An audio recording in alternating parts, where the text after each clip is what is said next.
Hey there, in today's Christmas market travel tips video, I will show you 10 must-know secrets so that you can pack and only carry-on luggage for your trip. And tip number 6 is one of the most asked questions I ever get about Christmas markets. You need to know what a Christmas market is. Cities around the world will decorate certain parts of their city with cultural Christmas decorations. They'll have booths where merchants are selling handmade items or mass-produced items. Usually the markets take up a main street in the city center or a plaza or a square. You are going to learn so many travel tips. I'm going to show you pictures and video from my Christmas market trip so that you're going to know what to expect, what to pack, and things to do. If this is your very first Christmas market trip, secret number 1 is that it only takes a couple of hours to go through that city's market. And then you're done. You're going to buy 3 things usually. You're going to buy food, you're going to buy mulled wine or a local drink, or you're going to buy trinkets or souvenirs. I'm going to answer all of your questions about souvenirs and another tip as well. During one of my Christmas market trips, I got a recyclable plastic bowl of pasta that was swirled around in a cheese wheel. It's just delicious. And then you recycle it and get €3 back, for instance. Or the food is given to you in a container that you can trash. When you buy hot wine or hot chocolate at that market, they usually give it to you in a plastic cup or a mug that is only for that city or that country. I have this one that says Brussels on it. You'll also see me drinking out of the Nutcracker mug that I got at another market, but it was mass produced. Some of my friends that I was visiting with tried to collect a Christmas market mug from every city we visited. But a travel tip is to pack individually wrapped wipes inside your crossbody bag because you're going to be holding that food or snack or a sticky mug. Let me know if you are visiting a Christmas market with a river cruise or just flying into that city and then venturing out from there. One thing that we did in Brussels was we researched the train system so that we could go to all of the cities around there. One travel tip is to study that city's train system so that you can venture out on the nights that you're in that city and visit other Christmas markets. Even the smallest towns are sometimes the sweetest and most handcrafted and local. The trains for that major city do have apps that you can have on your phone to see the time schedule and the destinations of each line. I thought it would be helpful to show you like a daily schedule for visiting Christmas markets. You would pack clothing for coffee in the morning, like going to get a fresh, real croissant that morning, and then taking a tour. Get Your Guide is like TripAdvisor, but it's things to do with local guides, people who actually live there. I recommend a walking history tour right around your hotel, wherever you're located, a food tour because you get to know the safe zones, and then you also learn history through the food. I love it. It's our favorite thing to do. You could also do a cooking class or a beer tour or something like that. Next on your schedule would be maybe a large lunch so that you do not eat dinner or just a quick lunch somewhere. And then you're going to go back to your hotel, and that's when you'll have a few hours before going to the Christmas market trip. And that's when you can really see what the weather is going to be like. This is the most important tip for your first time visiting a Christmas marketplace. You want to visit them at dusk or at evening time when it's dark outside so that the magical blinking Christmas lights just shine and it is so festive to walk around. It's going to be so beautiful, even if it's raining. But secret number 2 is pack water repellent clothing for a chance of rain. Every day during my trip, there was a 40% chance of rain before I packed.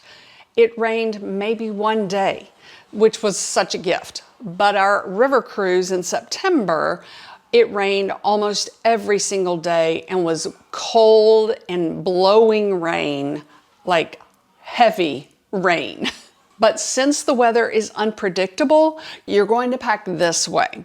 Number one, you're going to pack one water repellent winter jacket that has backpack straps for when you get hot.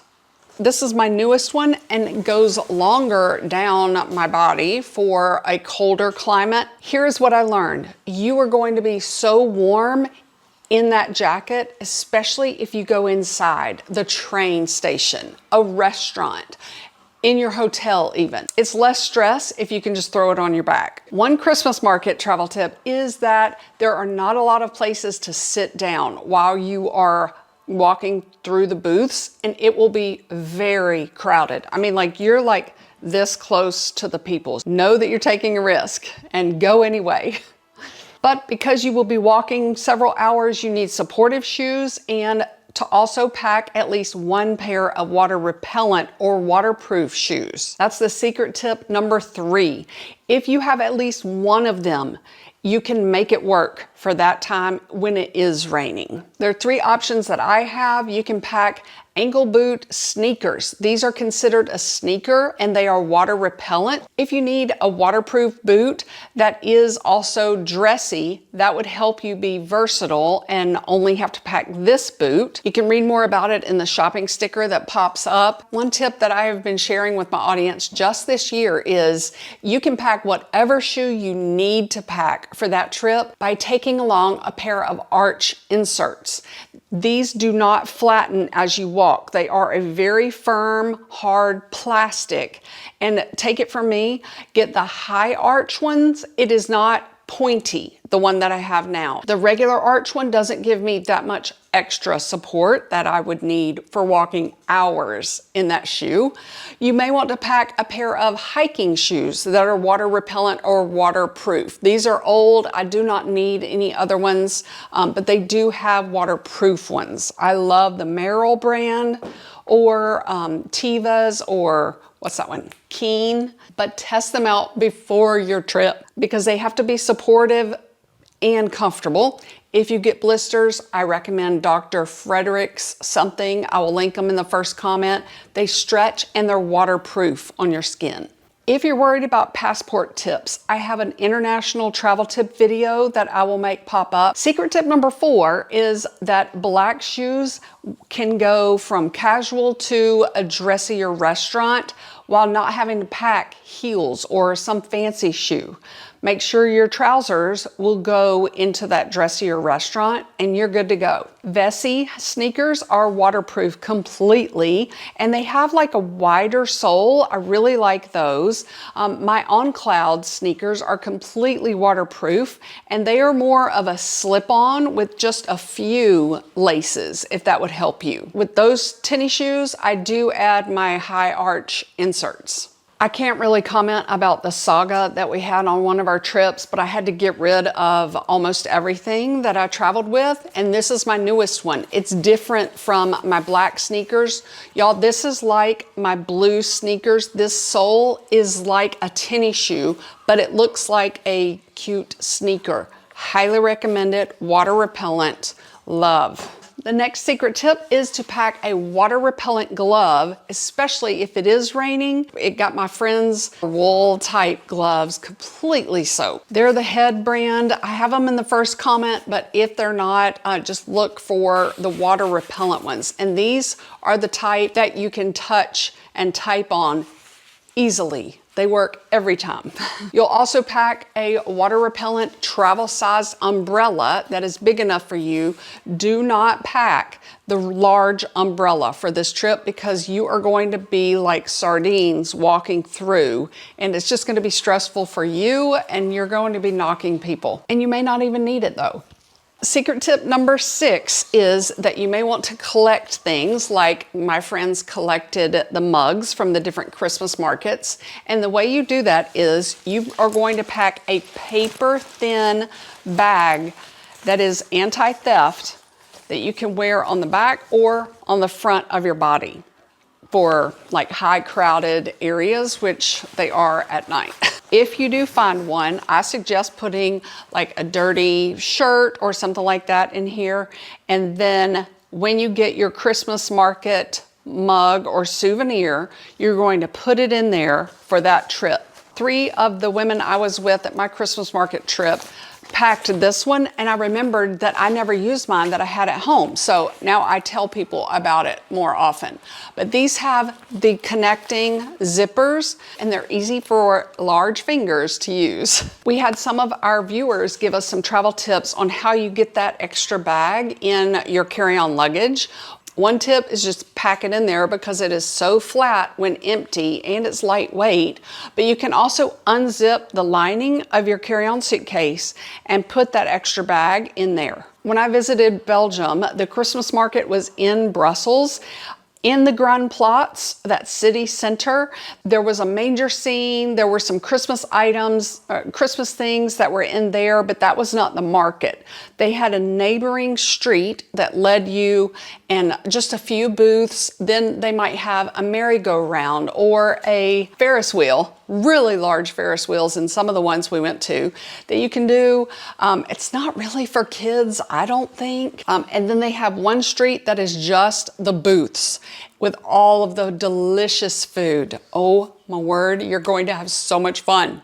If you do not have locking zippers, just grab a pack of these little connectors that will connect your zippers to slow down a thief. I will put those in the first comment, and I'll also make a pickpocketing tips video pop up for you to watch later.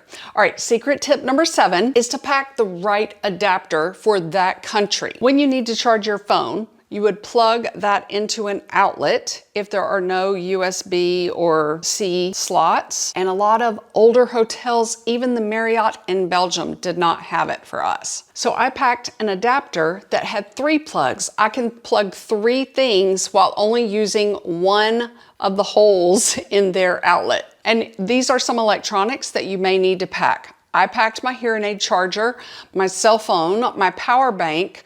Because you're taking so many videos and pictures during the day, I like to have that recharging power bank for in the train system. My watch, my AirPods for the flight home. You may need to plug in a CPAP. And one tip is that CPAPs only need an adapter. They do not need a converter. I also needed to plug in a curling iron. And here are some tips about curling iron in foreign country. You can buy one there.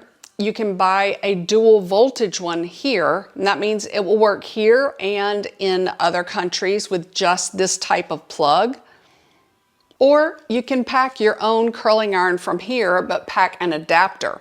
And your curling iron would plug into here, and then that converter plugs into an adapter that fits into the wall. You only need to pack a converter if you will be using your own curling iron or a hair dryer, and most hotels have hair dryers. I have never wanted to buy a curling iron over there because I don't know where the closest store is or if they will have one that is only a 1/2 inch. And my travel tip is buy multiple ones of these, like more than one for each person. Secret tip number 8 for your first Christmas market trip is to pack clothing for multiple outings. If you're walking during the day, taking a tour, you're going to be wearing water-resistant pants, perhaps, or jeans. Then you're going to come back to your room and check the forecast for the weather that you could have that night during your Christmas market. During the day, it's just not as fun to go to the Christmas market because they're not crowded, only a few are open, and it's just blah. It's not festive because none of the lights are showing. So here are some things you might want to pack. Water-repellent pants with leggings underneath. I was totally fine in just my super thin water-repellent hiking pants without any leggings. And the temperatures we had were in the upper 40s, maybe low 50s. My travel tip is cashmere for the winter travel because it's thin, but it keeps your body heat in. That's the magic of cashmere. That's why it's so expensive. The Nordstrom brand that I will have pop up is right now available and they will sell out. You have to grab them fast.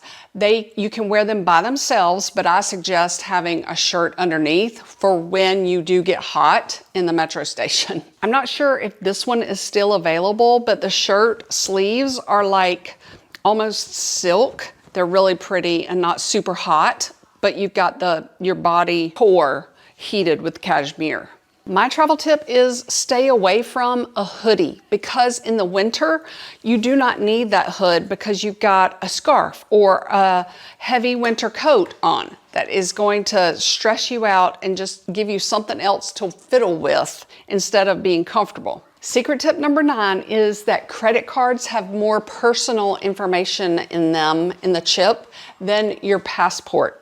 Thieves can use radio frequency technology to steal your personal information if that card is close to them. So you're going to pack one of 3 or 4 things. These have RFID blocking panels, and they're also my anti-theft ones because they are slash resistant, all in the panels, and they have slash resistant wire that is in their handles, and they're water repellent.